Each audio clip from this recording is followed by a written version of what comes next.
We are so proud to call him an LV Luminous. Welcome to the show, Lieutenant Commander. Thank you so much. How are you feeling? I'm feeling very good connecting back with my college. That's great to know. So I have a set of interesting questions for you today. Let's start from your campus days. Tell us about a moment here that didn't feel important back then, but later became a turning point in how you handle pressure. So I think there were many moments where I felt that, these are challenging situations and I should be handling them to the best of my abilities. But I think even then, if I look back now, I feel that I could have handled that situation better. So, for example, once when our exams were going on and I had to appear for one of the vivas, and we had professors coming from outside of the college. So this one professor had come from YMCA, and I was quite confident of the subject. I had prepared well, and I went for my viva. So, but because these professors were from outside, so I came to know that the teacher is very strict, and the question you have to be really, you have to answer really well. So I went, and the professor asked me a question, and I knew the answer. So I explained, but in between my answer, the professor, she interrupted me and she started asking more things about the same topic. So ultimately, when I left up and went, I felt that the professor was not really satisfied, even with my performance. Just with my colleagues, like it went similar for me as well. So that is when I realized that no matter how well we feel that we are prepared for anything in life, it all depends how the other person perceives it, and what is the demand of the client in a corporate organization, or anybody, a superior or a stakeholder. Their demands or their thought process is something that we should try to anticipate and pivot accordingly whenever we are in the middle of something. It cannot be whatever we imagined it to be. Things change, so we have to be dynamic. So the shift from the Navy to corporate life isn't just a career move, right? It's a mindset shift. So what was the hardest part to unlearn? So while it was completely a shift, and I had worked for at least almost 2 years with NCL Technologies before I joined the Navy. So I had worked in the corporate before joining the Navy. But then, being from a defense background, my thought process, I would say, was sort of already oriented towards the defense services because of my upbringing. And when I joined the defense services and I stayed in the Navy for 10 years and then I came out, so I felt that, like, as you asked, what was the biggest change I felt in the thought process? I felt that in the corporates, people, whatever decisions people had to take, they were taken keeping their job prospects in mind, what implications those decisions could have on their job stability. In the defense, it is more of an altruistic profession where we do not really think about where the next salary is going to come from, is because it's a central government job ultimately, and we don't, and the way we are trained, we don't have to think about these things. We prioritize life safety, welfare, about our country. Those things are a priority. So as you said, you have been in the defense for 10 years, right? And you're trained for uncertainty. In the corporate world, uncertainty is often unstructured. So which one tests you more mentally? Mentally, I think the challenges are similar in nature everywhere.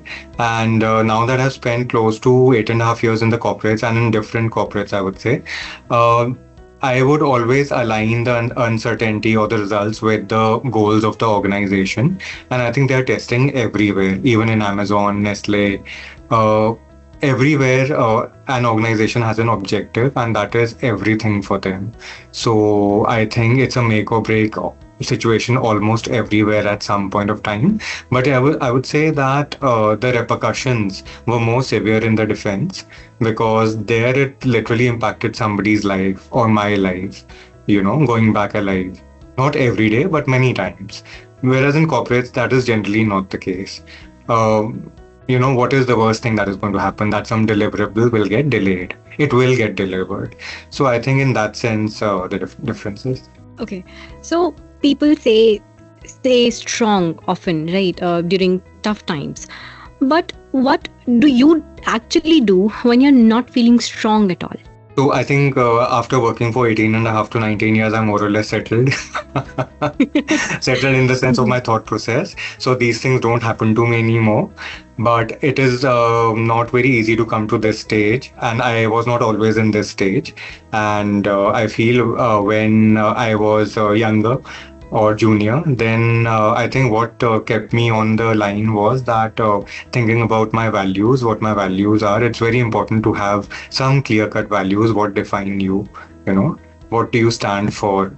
There are people, I think everybody, every human being stands for something or the other. We may not have an opinion about everything, but then whenever we are faced with such a situation where we don't know how we should proceed ahead, then we should think about what is most important to us. Is it some value if we are in the office, or is it our family? Three things that are most important to us if it was my last day today. So I think we should start from there if we are really confused or unsure, and then we should start moving outward, and then clarity will come. But if we don't focus on what is most important to us, then moving out and zooming in and zooming out, that is something we should be practicing in order to think clearly in the middle of stress. Okay, so now when you have talked about family, I would like to know how you balance your personal life along with your professional life. So this is a very important factor. In the Navy, there was a very less work-life balance because there are positions in the defense also that are shore-based. So people come back home every day, like in the army, if they are not in a field location. But even in the Navy, there are people who are positioned only in the dockyard. So they come back home every day. But like I was on a ship-based position the entire time, except the last 6 months. So work-life balance was not there. And so it was my decision to leave and then join an organization where I would, get some work-life balance, because by that time I had a daughter also. So initially when I joined an organization, the work-life balance was skewed in the favor of work in Amazon. There was a lot of work. And so I actually moved organizations also keeping work-life balance in mind, because after a certain point of time, professional accomplishments and moving on a path becomes a bit more clear. Like it is a bit more clear to me now. So I have moved to Wipro because it is an organization that gives me more work-life balance, and I do very good quality work over here. The opportunities are excellent. It might not be as big a brand as Amazon, but it is a very good Indian brand and good work-life balance. So I think we should move like this. Eventually, we may not get it immediately as we start our career, but if it is a priority for us, then we should work towards it. It will happen sooner or later. Perfectly said that, perfectly put in the perfect words. So, can you walk us through a real life incident where things could have gone wrong but didn't, because you have responded in that moment so precisely and so aptly? So, I would give an example from one of the ships only. So, I was in charge of the fire safety as well, and we were sailing in the high seas. Suddenly, I started. Because I was in charge of the fire safety as well, so I observed there was some, I could not see any smoke, but I observed that I could smell a fire. And it was a very new ship, and we were not supposed to have any defects. But I immediately contacted the engineering department, went to the engine room, and none of their sensors were showing anything. There was no alarm, nothing. So if there's a fire somewhere, there has to be an alarm. So there was nothing, no indication of any sort. But I said, no, I'm getting a feeling that something is not okay, because I can feel that smell of fuel burning. But the engineering officer, he also sent his people, they also checked everywhere. But everybody got activated, but nobody could find anything. Then all of a sudden, a fire broke out. So later on, when we did the deep dive, we realized that the fire had been smoldering initially in the engine room, and one of the laggings, it had caught fire, and smoke was not generated because in the engine room we have an exhaust. So all the smoke was going out with the engine room exhaust also. So that is why we did not get any indication in our control room that a fire had already started. But the smoke had started spreading internally in the ship. So because everybody was already prepared, so we started fighting the fire, and it did not develop into something major or disastrous. So I think, and I was not even on watch that particular time. I was just moving around, doing my other stuff. So I think that is one situation in which I sort of preempted it because I noticed it. Yeah, so that's just one example. One of its kind example in couple of stressful transitions, right? So when teams look up to you during such kind of stressful transitions, do you ever feel the pressure of having to appear calm even when you're not? No, thankfully, I'm a person that by nature I'm calm and composed. So I think that's an individual trait. So there are people who have to calm down, or who, who give very good decisions, and I do have colleagues who are doing very well professionally, but they have to calm. They initially their reaction is that of agitation, and then because of their training or because of their experience, they start thinking calmly. But I have never been in that zone. So I never really had to work hard in that direction. Truly said. I guess staying calm and composed these days, and specifically for the generation that we have as of today, is really necessary. And this is has been looked upon like a skill for the generations that we have today, right? Was there a point in your journey where you silently questioned your own decisions? What helped you regain clarity? So yes, there were certain points in my life when even I mildly did question my decisions. Like for example, when I was offered a specialization in the Navy, I did not want to go ahead with it because I had already entered the 6th year of my service, and if I did that course, then it would extend my service by another 3 to 4 years. And as a family, my wife and I, we had decided that after completing the initial service of 10 years, we would leave and move to the corporate and probably start a family and have some stability. So, but when I spoke with my commanding officer and with my close superiors, they advised me to go for the specialization because it came to me at the right time in the service. And they told me that don't let it go if it has come to you, because it hasn't come to your postmates. It does not come to everyone at this stage. It has come quite early to you. So but then again, I thought about it, and we stuck to our decisions because there can be many options in front of you, and in life, even in terms of jobs, there have been multiple options in front of me at every point of time. 2 job offers when I was already in a job. So one has to take a very calm and composed decision. Like for example, again, when I was in Amazon, I was getting a promotion, but they were transferring me to Hyderabad because that senior position was in Hyderabad, and I had just settled down in Bombay with my family and my in my own house, and I did not want to leave Bombay. So and then I got an offer from Nestle at the same time. So then I decided to take up an offer with Nestle because at Amazon I was not being given an option to stay for much longer in Mumbai because of my seniority and experience. I joined Nestle at Gurgaon because my parents were also living nearby. So I said, and they were giving me flexibility to fly back to Bombay once or twice a month at my own cost to be with my family and work remotely. So this arrangement was not available with Amazon. I had to go to office every day. So, how do you decide is the choice that you have made is right or wrong? It is definitely a right choice because one cannot have everything.